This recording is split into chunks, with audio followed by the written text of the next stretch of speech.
Hello everyone, I'm Andre. And I'm Shannon. And we're the Macklins in Africa. Today we're going to talk about 5 things that we wish we had done before flying to Africa. So here it goes.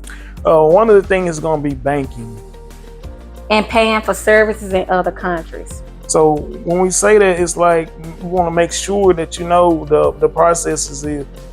Make sure that you're gonna have ways to be able to get your bank information, your funds and everything once you get here. So it's gonna be like certain apps you can download to be able to use when you get here, because it changes. It changes the currency from US dollars to like where we at now is T shillings, because we're in Tanzania. So when we mean by banking, it's for you to having a clue of what we had to do on having certain resources to get our money over here, because without that information, you're gonna be lost, you're gonna be stuck, you won't be able to get money, any kind of money at all. So that's one of the things that we're gonna dive deeper in a little later in another video. But these are the five basically the 5 things that you need to know before you come here, and that you already have set where you can use it once you get here on the land. I'm gonna say on the land. So banking is one of them. The second one. Wait a minute, I think before you have some more on that? Okay. Yeah, I do have some more, but before we go any further, as far as the banking, as he was saying, you know, like with different apps or with your debit cards, one thing that you must have is an international debit card. You have to have an international debit card because your US bank card will only work for so long. Because when we were going to different airports, go ahead. Yeah, I think one of those, I don't know if I just mentioned it, but it's SoFi. SoFi is one of the best apps you can use, banking apps that you can use, that'll convert your money from USD to T shillings or wherever you at. If you're in Ghana, then it would be Ghana CDs. But wherever you at, that's one of the best apps you can have, banking apps. Yeah, you have to have an international. They say it's a couple more. I think Chime is one.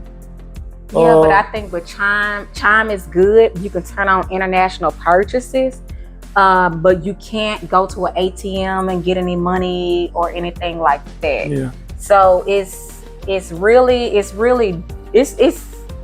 different. And one thing, you want to notify your bank. Yes. That you will be traveling, so they won't think your card is stolen and freeze. Yes, they freeze your account and you can't get anything. You won't get nothing. And that's the worst thing, because then you'll be stuck in a foreign country and you can't access no money. And if you ain't got no money, your whole thing, you're just messed up. You just here lost. You would be messed up, yeah. And there's a couple more apps that you can use. I think Word Remit is one of them. Oh yeah, and Remitly is one of them. Yeah, those are real good. I like those. So just check into those and do research on those. You might find more.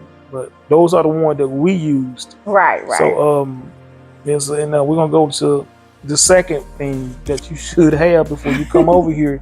These are a must. No matter who tell you, you're gonna have to have these. So the second one is basically customs will be waiting on you when you get to the airport. They will be waiting to see what kind of items you got and see if they're expensive items and what you can or can't bring into the country. Basically, customs job is to make sure you're not importing anything into this country. Either it's contraband or whatever. They want to be able to see what you're bringing into their country.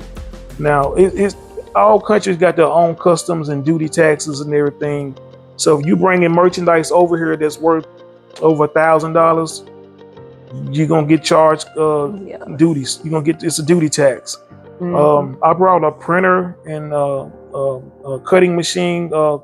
Vinyl cutting machine. They charged me $350. But not just a standard printer though. It wasn't a standard printer, but in a sense it was $600 printer. Right. So, and plus the cutting machine that would equal up over $1,000. So they had to call me in the customs office, and we had to sit down and look up the items that I had.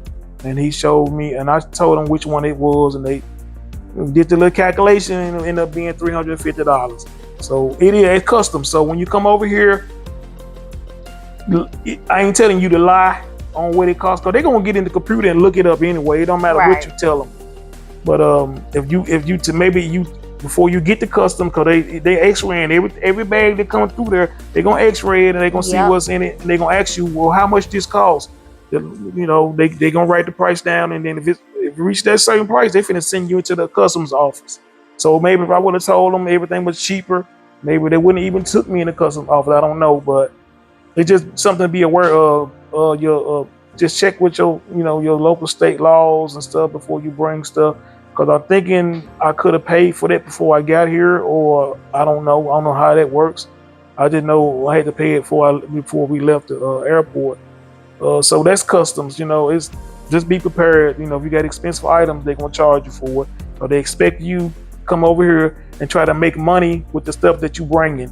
So that's the reason that they charge custom duty charges, stuff like that. So, what else? Also, too, let me add this in there, because the whole time,